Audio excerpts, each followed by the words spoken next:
And all the people of God said amen. Amen. It's just a blessing to be alive in spite of who we are. Some of us think we deserve to be living, but God is just good that way, that He allows us to breathe His air, eat His food, live in His house. We want to be in prayer for the many people that have lost family members. Several funerals this week. Sister Payne had a cousin, 37 years old, had a heart attack. He was funeralized this week, and Sister Cook Everett told us this morning that one of her relatives, 15 years old, was killed by his father last night. We live in a crazy world. And so that's why it's important that we as Christians pray and be mindful of the things that are going on. Good to have Sister Payne back. She's been away from us taking care of grandchildren. It's good to have her back home. I thank all of you that went with her yesterday to New Hope, and those of you that called and wanted to go but could not make it. We thank God for you and your prayers. I want to thank Bishop Meeks for standing in last Sunday. Heard he did a tremendous job. Give him some love. God really did a fantastic job. My sister and my brother were here, and they said he did a fantastic job. Now, I'm not going to be, now what time will the Cowboys kick off? They got three, okay, take your time, they got 3 o'clock. I ain't going to be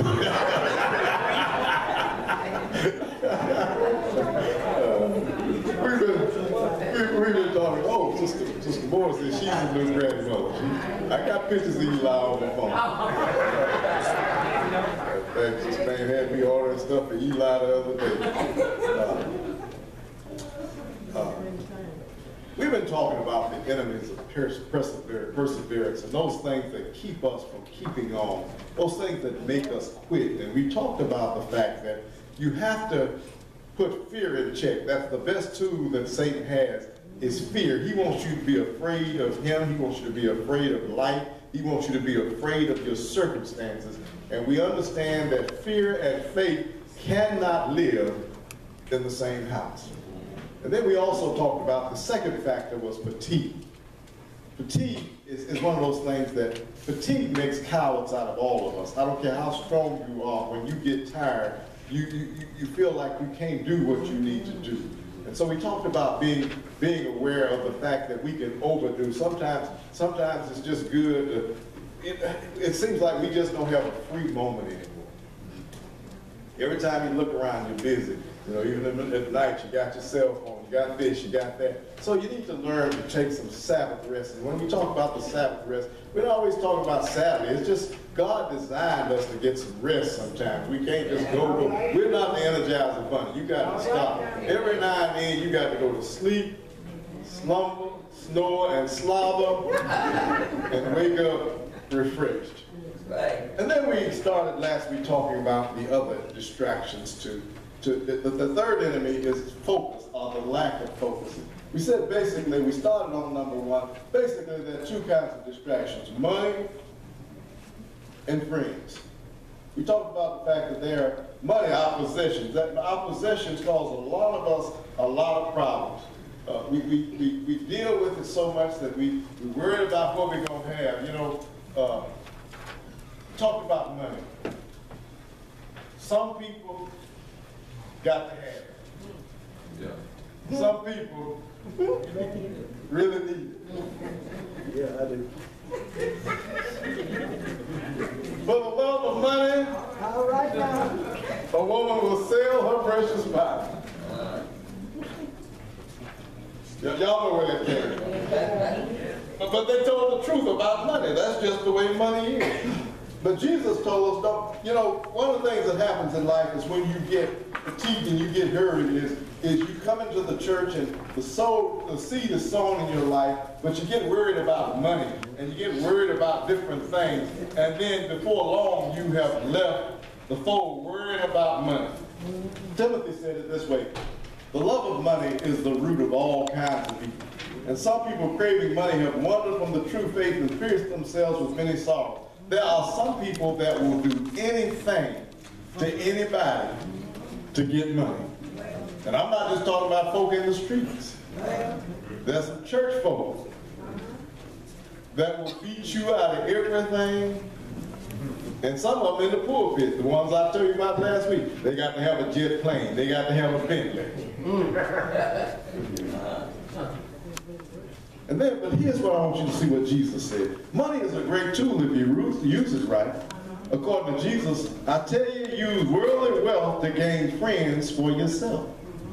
When you have, whatever you have, share it with your friends. All right. All right. Share it with your friends. Don't make your money so important that you, I told you, money is a tool. Right.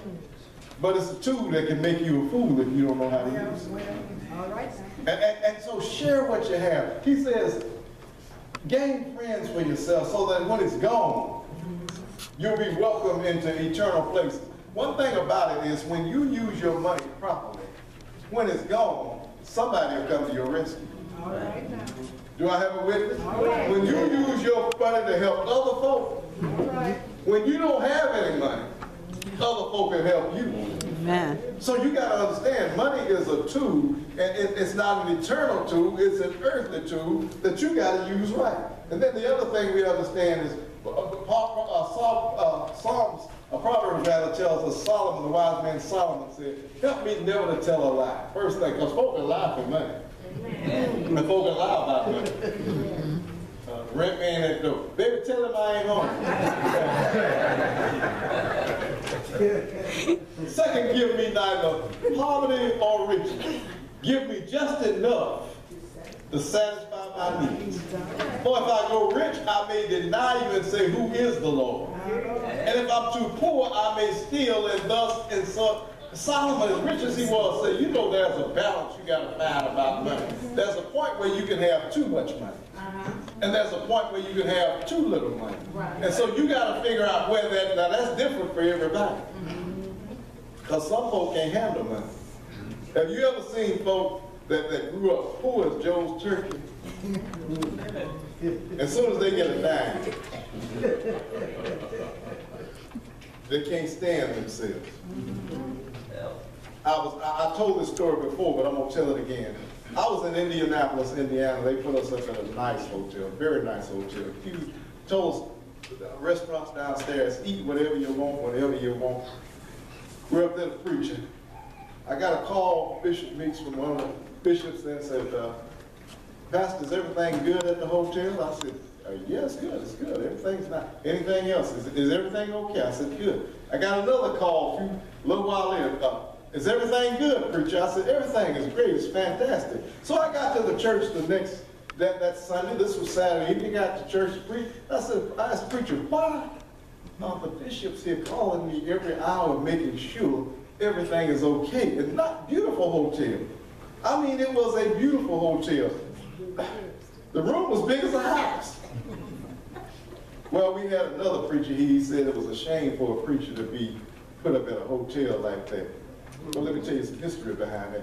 Well, Whalen told him, said, well, next time he comes, just put him in Motel 6, they'll leave the light on for him. But let me tell you the story behind this preacher. I ain't gonna call his name, because you might know him. This boy grew up so poor, he didn't have shoes. His first pair of pajamas, my Aunt Edna bought. His education, my mom and daddy helped him get. Now he's gotten on his feet, and nothing is good enough for him. That's the problem with folk that ain't used to nothing. That's right. That's it. All right. So he said that I won't steal. And then we talked about the food. The food says a feast is made for laughter. All they want to do is party. Wine makes life merry. And then they think money is the answer to everything. But Jesus asked the question, for life is more than food, and your body more than clothing. Young folk, you don't have to have on Jordans to be dressed up. Well, Your body's more than the clothes you put on. If you have to have on designer clothes, you don't understand who the designer is. The designer is God, and he made you. Nothing you can put on is going to be better than what the designer. You don't have to have all that to be somebody. And it's nice if you have it, but don't let folk get you to thinking because you go to school and you. Yeah. Look at the ravens. They don't plant or harvest or store food in barns, for God feeds them. Are you not more valuable to him than any birds? One thing I've learned is that God is going to take care of me. Amen. I don't care how, and you know what I've learned, Keith? It's not even dependent on me. When I act up, God still takes care of me. Amen. God is just that good a God. He's Yes, going he to take is. care of you. Don't worry about stuff. And that's what the text says. Can all your words add a single moment to your life? Why are you sitting there worrying about it? How is that changing anything? Stay up all night crying and worried about stuff, and you wake up. I guarantee you, if I were to ask any of you right now what you were worried about last year, on this day, at this time, you couldn't tell. But you were worried about something. So how important is it? Yeah, we have stuff that we have to be concerned about, but what I have learned is if I get out of the way, God will take care of it. God's got folk looking out for you even when you don't think they're looking out for you.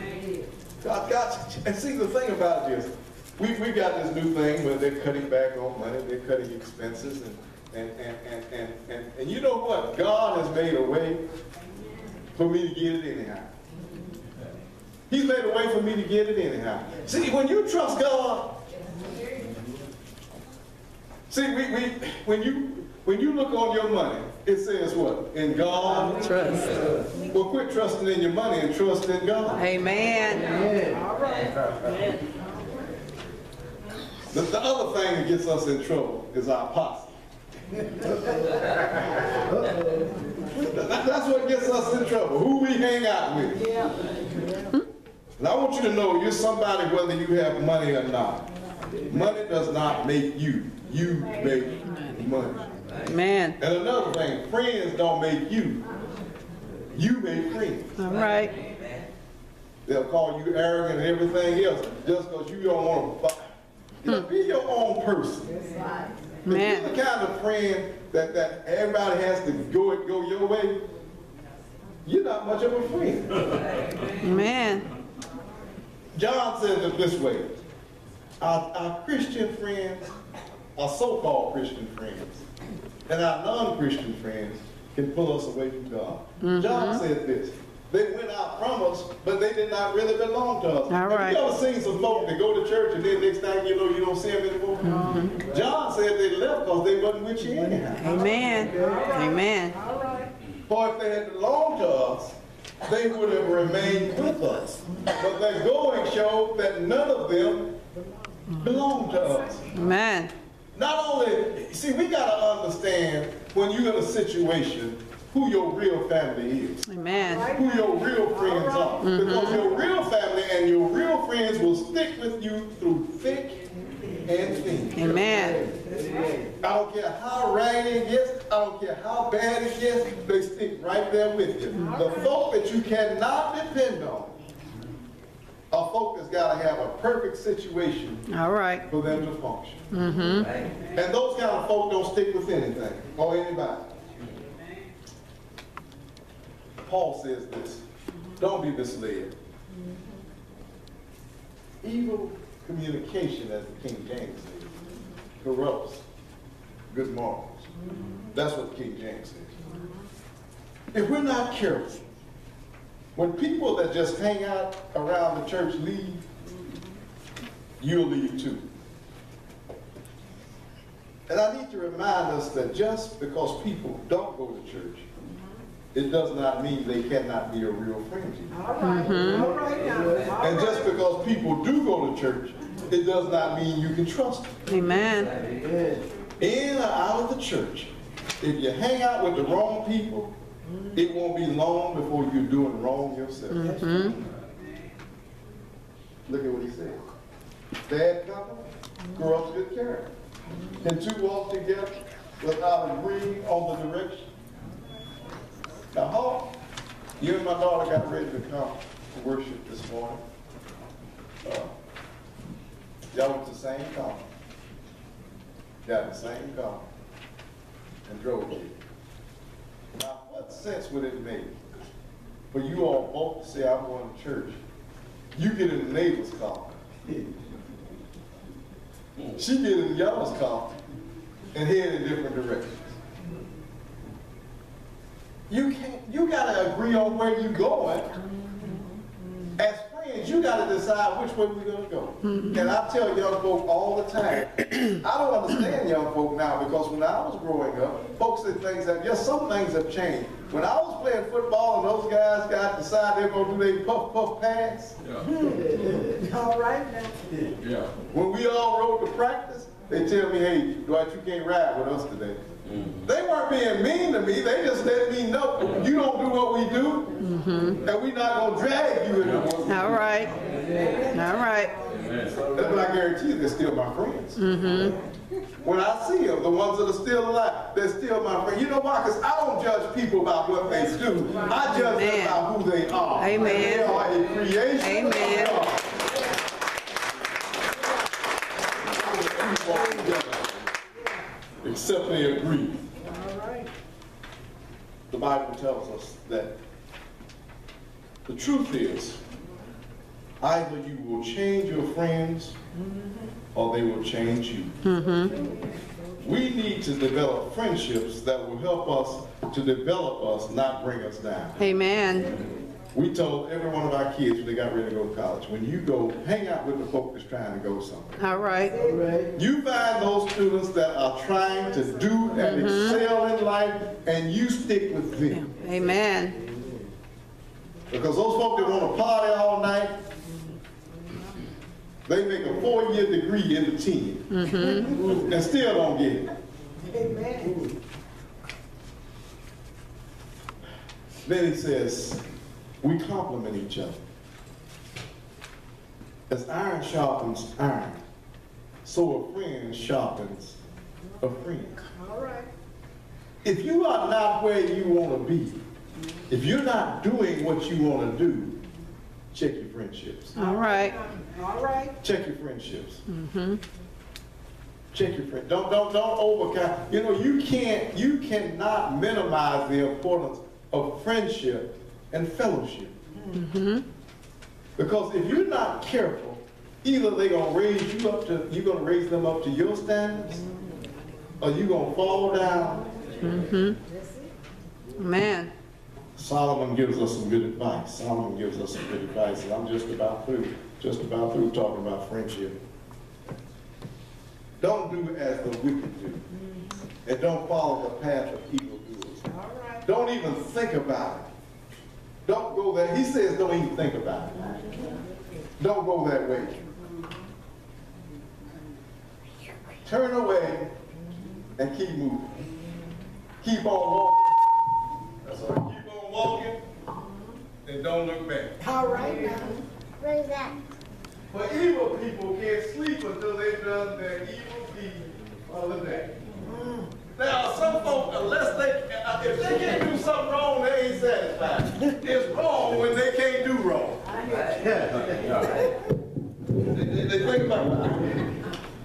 It's midnight. Lord, I ain't done nobody in. All these places. That's get behind and say, But I can talk loud enough.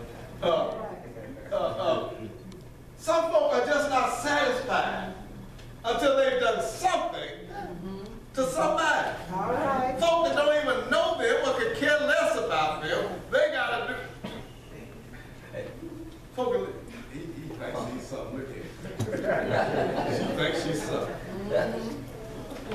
But you know what the problem is? They don't have any self-esteem themselves. And the only way they can feel good is tearing somebody else down. So he says, but evil people can't sleep until they've done their evil for the day. They can't rest until they call somebody to stumble.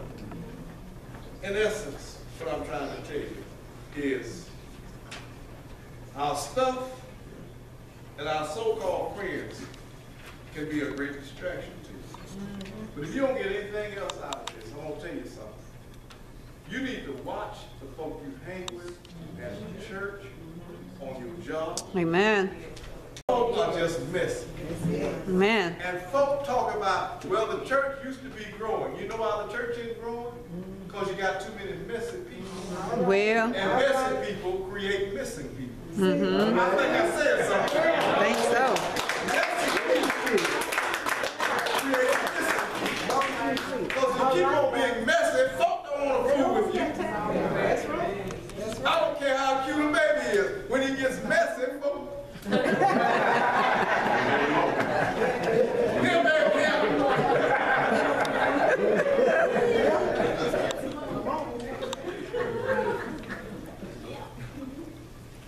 Beloved, keep Jesus at the center of focus because everything else is peripheral.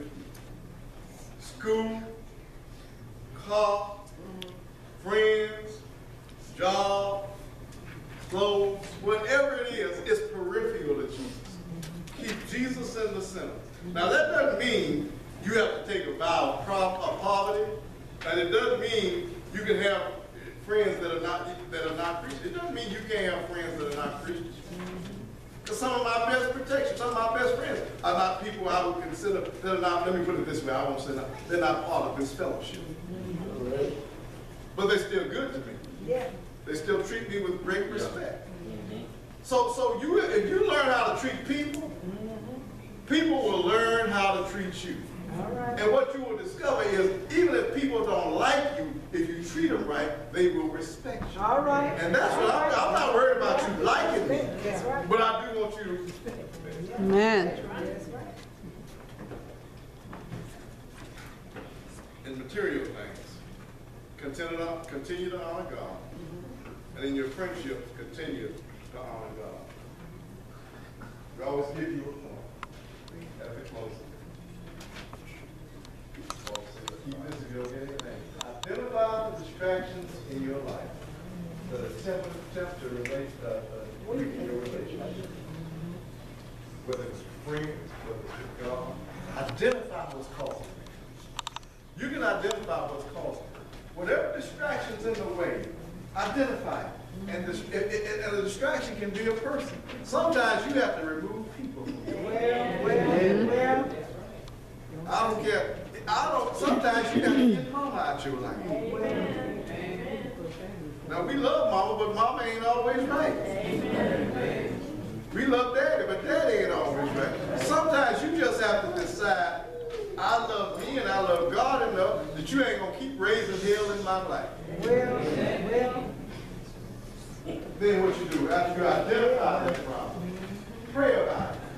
Asking God to show you the best way to deal with the distraction in your life so you can serve him better. All right. Not so you can get the big payback. Well, I got to get them back.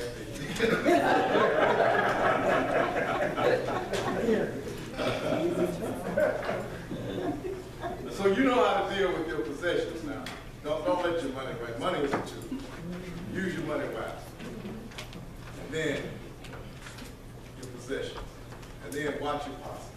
Watch your posse. Who you run with will cause you a lot of money. And see, what I've learned as I go to my secrets is good guys like you young guys here, y'all don't know the streets. But folk know the streets. Well, some of y'all know the streets. Some of y'all know the streets. And what happens is those guys get naive young men, get them in trouble. They don't go to jail, and you go to jail. Because they know the system. They don't know every judge, they know everything. They've been to jail so much they slapping hands with the judge. High five. And then they walk out and here you are, the first time you ever did anything. Life.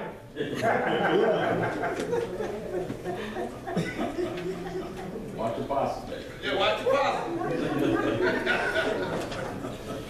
My homeboy. Hey, your homeboys, they at home, you in jail.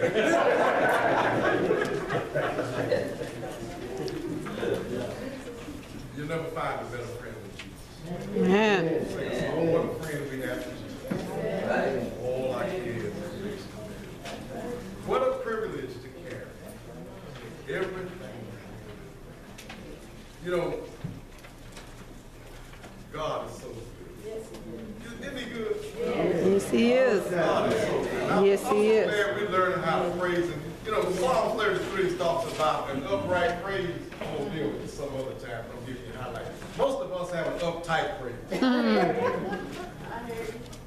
Someone say amen.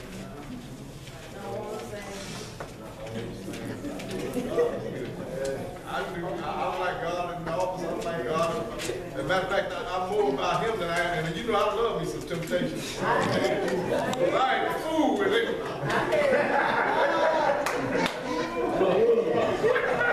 I can act a fool with the old James, then temptation. I sure can act. All right. Texas man be talking, temptation can hold up there.